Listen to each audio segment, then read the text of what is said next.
안녕하십니까, 짱스의 웰더입니다. 이번 시간은 육지의 전반적인 강의를 하도록 하겠습니다. 육지의 기술의 세부적인 내용을 다루기 전 육지의 진실을 얘기하는 시간을 먼저 가져보도록 하겠습니다. 지금 여러분들은 국비, 사설학원 혹은 독학을 하시는 분들 중 육지에 목숨을 걸고 매일 피나는 노력을 하고 있습니다. 학원을 등록하여 졸업까지 매일 아침부터 저녁까지 여러분들은 육지가 배관 용접의 전무인 것 마냥 오직 육지에만 몰두하고 학원 수업의 일부가 아닌 정교육 시간을 육지의 하나에만 올인을 합니다. 제 말이 틀렸습니까?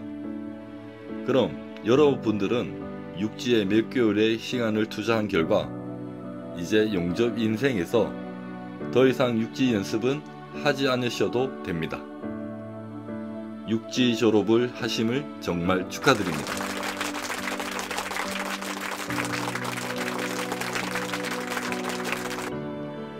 여러분, 착각하지 마십시오. 여러분들은 취업을 나가 현장을 옮기면서 다시 육지를 시험을 봐야 하고 연습장을 찾아가 손을 푸는 게 아닌 다시 육지를 익혀야 할 겁니다. 제 말이 거짓말일 것 같지만 이건 정말 현실입니다.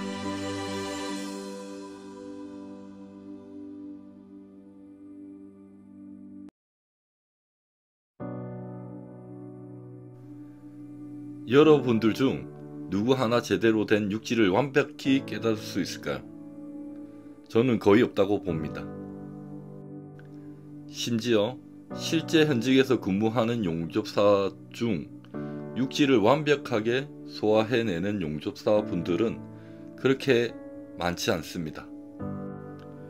현직 용접사 분들이 육지는 학원생이 잘한다고 말하는 이들이 있습니다. 저는 그 말에 절대 공감하지 않습니다. 지금 여러분들은 육지는 학원생이 잘한다고 말하는 용접사가 될 가능성이 매우 높습니다.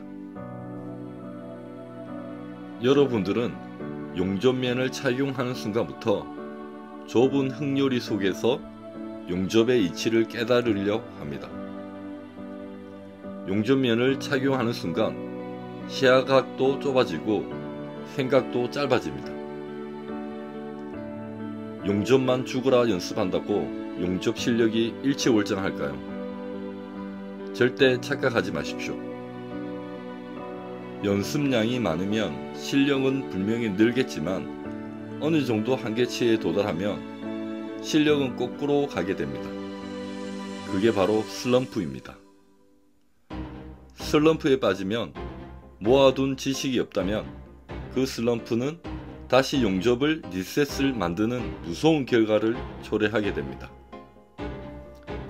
용접 연습을 하다 비드폭이 맞지 않고 피치폭은 들쭉날쭉이며 용접 중 끊는 자리가 확연하게 표가 나고 파이널의 언더컷, 언더필은 계속 발생하고 비드 한가운데는 움푹 파지며 백비드는 여기저기 용락이 되고 마이너스 백에 백이 한 몸이 되지 못해 마치 지렁이 마디를 만드는 여러분들은 단지 몸으로 때우면서 용접을 연습하게 될 겁니다. 그리고 죽으라 연습하시다 어느 순간 육지가 되어 취업을 나가게 될 겁니다. 그리고 현장을 나가 그때부터 그렇게 고생해서 배우고 익혔던 육지는 자신을 배신하기 시작할 겁니다.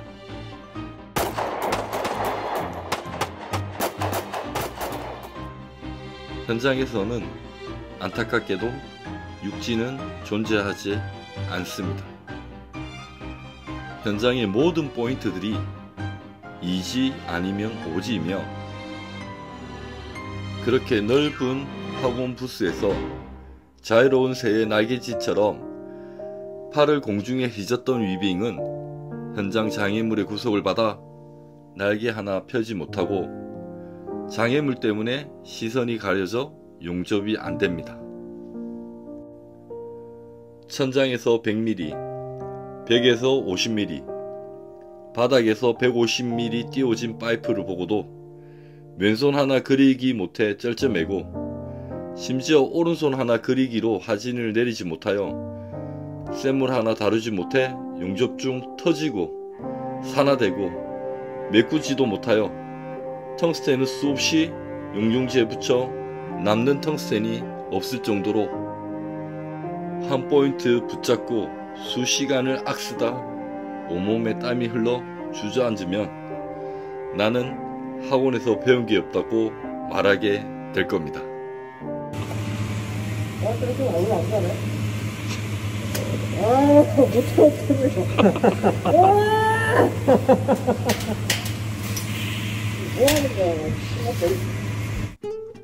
여러분, 정말 육지가 중요할까요?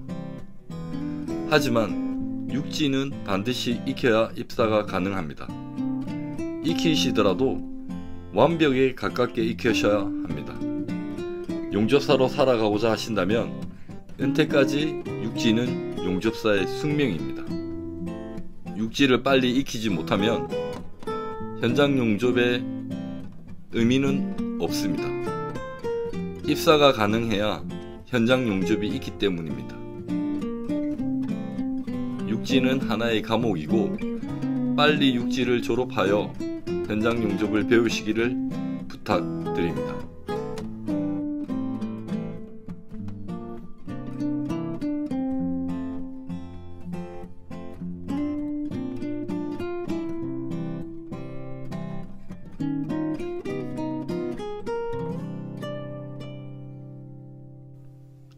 육지교육에 앞서 육지교육 내용의 우선순위를 알아봅시다.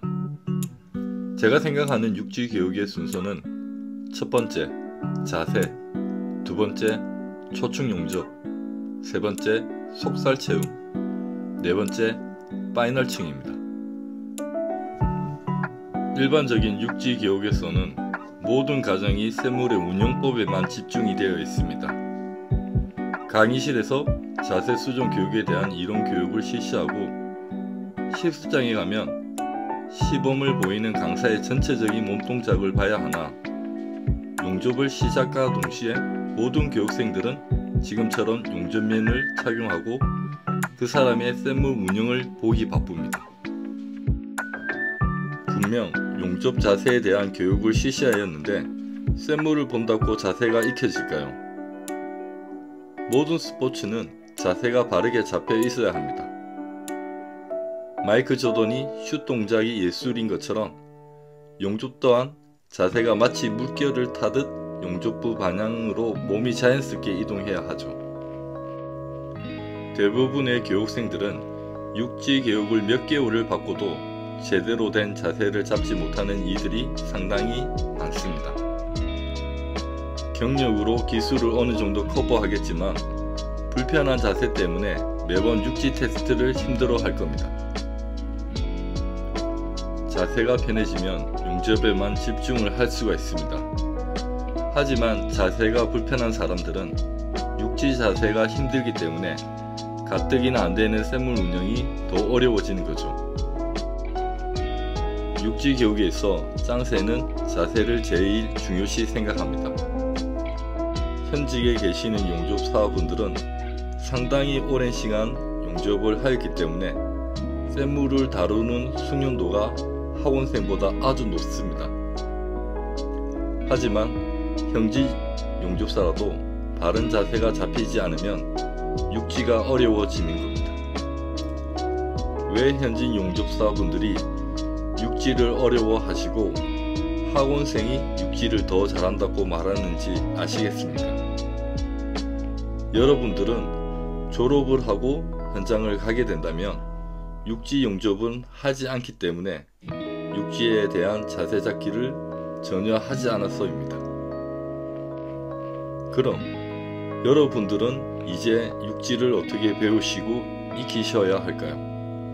네, 맞습니다. 바른 자세부터 완벽히 익히도록 노력을 하셔야 합니다. 명심하십시오. 육지는 자연스럽고 부드럽게 기계적으로 용접을 하셔야 합니다. 이 세 가지의 조합을 완벽히 공식으로 소화하게 된다면 여러분들은 육지를 거의 완벽에 가깝게 하시게 될 겁니다. 이왕 배우시고 익히시는 거 제대로 배우고 익히시기 바랍니다. 연습을 하는 학생들은 파이프 크기에 상관없이 6시부터 12시까지는 한 번의 용접을 마무리 지어야 합니다. 어느 층이든 용접을 3번, 4번, 심지어 6번, 7번 끊기를 반복적으로 용접을 하신다면 여러분들은 용접 방향으로 파이프를 타고 하는 방법을 전혀 모르거나 자세의 중요성을 제대로 인지 못하고 쇠물에만 미쳐 있다는 겁니다. 육지를 정말 잘하고 싶습니까? 그럼 자세부터 완벽하게 익히시기를 바랍니다. 여러분, 이제 무엇이 중요한지 아셨나요? 짱새 용접 학원을 나온 어느 학생이든 자세 때문에 힘들어하는 졸업생이 없습니다. 여러분들이 정말 용접을 잘하고 싶다면 자세부터 숙달을 시켜야 합니다. 용접 중 몸이 자연스럽게 파이프를 타고 넘어가는 느낌을 꼭 받으시기를 바랍니다. 다음 영상은 일반적인 육지 자세 잡기부터 익히시고 최종 자세 수정 교육을 실시하도록 하겠습니다. 끝까지 시청해 주셔서 감사합니다.